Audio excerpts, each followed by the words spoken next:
बहुत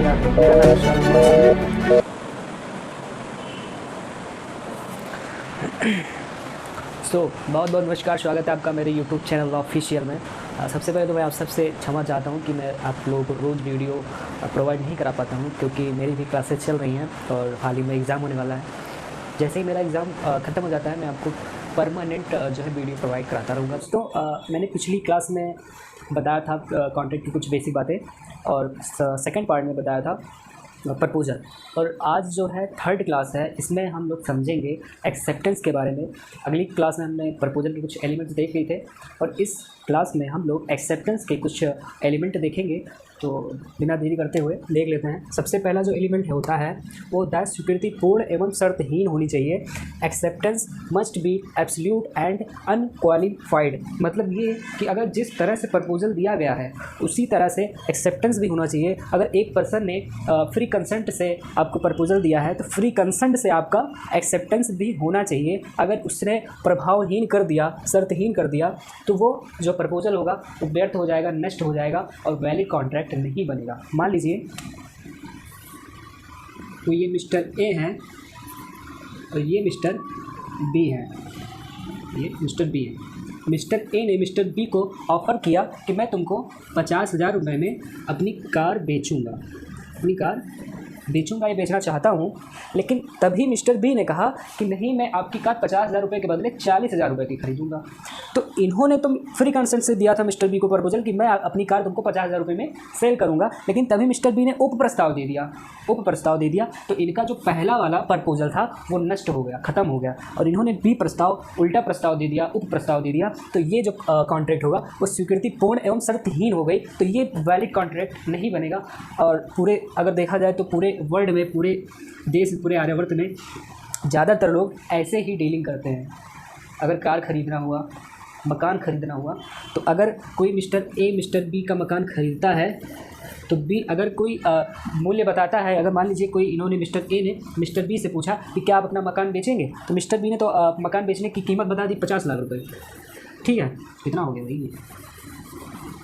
इकाई दाएँ सैकड़ा, हज़ार, 10,000, 5 लाख हुआ ना, अब 50 लाख हुआ। ठीक है, 50 लाख हुआ। मिस्टर बी ने मिस्टर ए को अपने मकान की कीमत 50 लाख बताई, लेकिन जो मिस्टर ए है इन्होंने कहा कि मैं आपका मकान 50 लाख की नहीं बल्कि 40 लाख रुपए में खरीदूंगा। तो ये जो डील हुई ना, ये कॉन्ट्रैक्ट वैलिड नहीं है, ये इलीगल है, अनवैलिड है। तो ऐसा कॉन्ट्रैक्ट ना करें तो ज़्यादा ही अच्छा होगा सबके लिए। तो दूसरी बात आती है, प्रस्ताव में स्वीकृति की सूचना देने का कोई तरीका निर्धारित है तो स्वीकृति उसी तरह से दी जानी चाहिए। If any made of acceptance is prescribed in the offer it must be followed. अगर कोई पर्सन ने प्रपोजल दिया है और उस प्रपोजल में यह लिखा है कि मुझे तुम्हारा एक्सेप्टेंस, फ्री कंसेंट जो है उसी तरह से चाहिए जिस तरह से मैं तुमको कहूँ। मान लीजिए कोई मिस्टर ए है, मिस्टर बी को प्रपोजल दिया और मिस्टर ए ने ये भी कहा कि मैं तुम्हारा एक्सेप्टेंस डाक द्वारा चाहता हूँ। मिस्टर ए ने मिस्टर बी को पत्र लिखा कि क्या आप अपना मकान बेचेंगे, और उस पत्र में यह भी लिखा कि मुझे तुम्हारा प्रस्ताव जो स्वीकृति है, प्रस्ताव की स्वीकृति है, एक्सेप्टेंस है, वो डाक द्वारा चाहिए और किसी तरह से नहीं, मैसेज द्वारा नहीं, मुख के द्वारा नहीं, किसी एजेंट के द्वारा नहीं, बल्कि डाक द्वारा चाहिए। और डाक द्वारा ही भेजेगा तभी ये कॉन्ट्रैक्ट वैलिड होगा। और वैलिड तब भी होगा जब ए मान लेगा। अगर मिस्टर बी ने इनको मैसेज द्वारा भी अगर एक्सेप्टेंस दिया है, अगर ए मान जाते हैं तब भी कॉन्ट्रैक्ट वैलिड होगा। लेकिन मिस्टर बी अगर मैसेज द्वारा भेज देते हैं, बल्कि जो मिस्टर ए हैं इन्होंने मिस्टर बी से कहा था कि मुझे डाक द्वारा ही एक्सेप्टेंस चाहिए। अगर मिस्टर बी ने मिस्टर ए को जो है मैसेज भेजा कि हाँ मुझे आपका जो प्रपोजल है वो मंजूर है, अगर मिस्टर ए चाहेंगे तभी मिस्टर बी के एक्सेप्टेंस को एक्सेप्ट करेंगे, अगर इन्होंने मैसेज किया है, बल्कि डाक द्वारा कहा गया था इनको। ठीक है, तो जिस तरह से प्रपोजल निश्चित है एक्सेप्टेंस पाने के लिए, उसी तरह से एक्सेप्टेंस मिलना चाहिए। ठीक है, इतनी बात हो गई। दूसरी बात, जो तीसरी बात आती है वो आती है कि किसी प्रस्ताव की स्वीकृति, उसमें वर्णित सभी शर्तों की स्वीकृति होती है। Acceptance of an offer is the acceptance of all it's terms.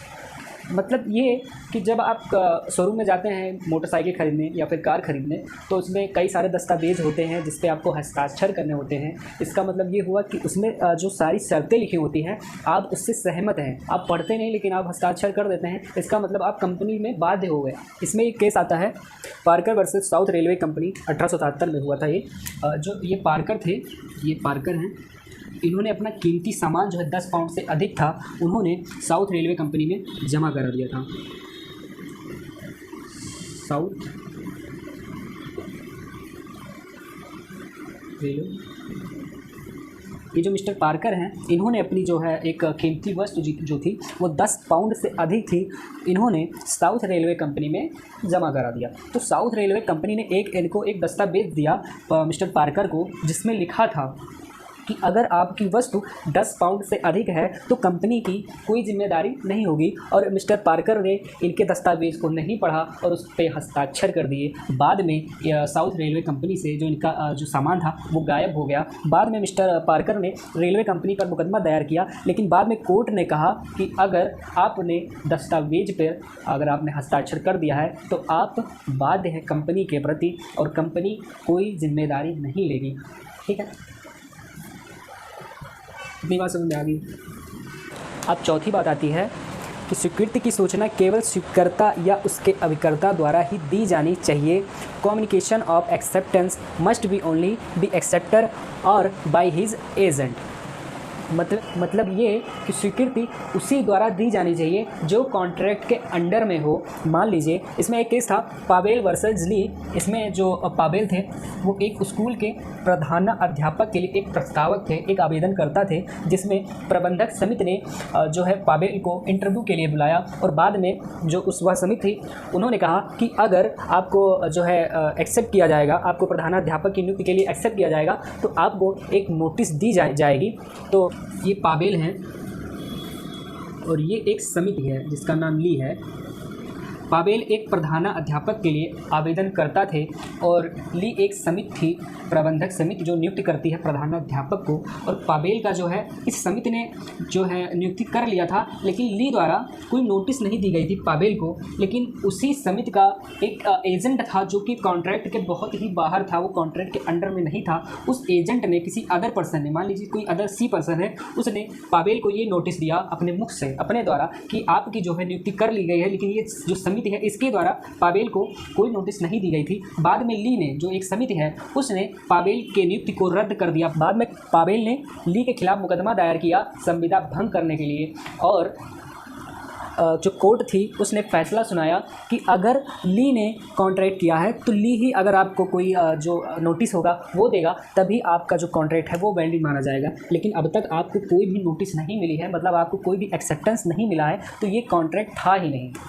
अगर आपको नोटिस दे दी जाती, पावेल को ली ने अगर नोटिस दे दिया होता तो ये दोनों बंधनकारी हो जाते। अगर कोई एक पर्सन भी संविदा भंग करता तो मुकदमा हो जाता, लेकिन ली ने मिस्टर पावेल को कोई नोटिस नहीं दिया था, तो ये कॉन्ट्रैक्ट ना था ना ही बना।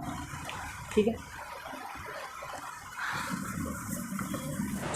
अब आती है पांचवी बात, सार्वजनिक प्रस्ताव की स्वीकृति सूचित करना आवश्यक नहीं है। Acceptance of general offer need not be communicated. हमने सेकंड पार्ट में ये देखा था प्रपोजल कितने प्रकार के होते हैं। तो प्रपोजल मुख्यतः 2 प्रकार के होते हैं। एक जो ऑफ़र होता है वो होता है जनरल ऑफ़र, और दूसरा जो होता है वो स्पेसिफिक ऑफ़र होता है। पहला जो जनरल ऑफ़र होता है वो पूरे वर्ल्ड के लिए होता है, पूरे विश्व के लिए। अगर आप कोई प्रस्ताव दे रहे हैं पेपर के माध्यम से, न्यूज़पेपर के माध्यम से, और चैनल, किसी टीवी चैनल शो के माध्यम से अगर आप किसी को ऑफ़र दे रहे हैं तो इसका मतलब आप पूरे वर्ल्ड को ऑफ़र दे रहे हैं। तो जो स्पेसिफिक ऑफ़र होता है वो व्यक्तिगत ऑफ़र होता है, किसी एक पर्सन, किसी एक पर्टिकुलर पर्सन को अगर आप ऑफ़र दे रहे हैं तो वो स्पेसिफिक ऑफ़र होता है। तो इसमें जो है जनरल ऑफ़र की बात की गई है। सार्वजनिक प्रस्ताव की स्वीकृति सूचित करना आवश्यक नहीं है। अगर आप किसी टीवी चैनल के माध्यम से या फिर न्यूज पेपर के माध्यम से अगर आपको किसी को प्रपोजल दे रहे हैं तो उस प्रपोजल के शर्तों का पालन कर लेना ही एक्सेप्टेंस बन जाता है। इस चीज़ को आप नोट कर लीजिए। इसमें एक केस है कार्लित बनाम कार्बोलिक स्मोक बॉल कंपनी।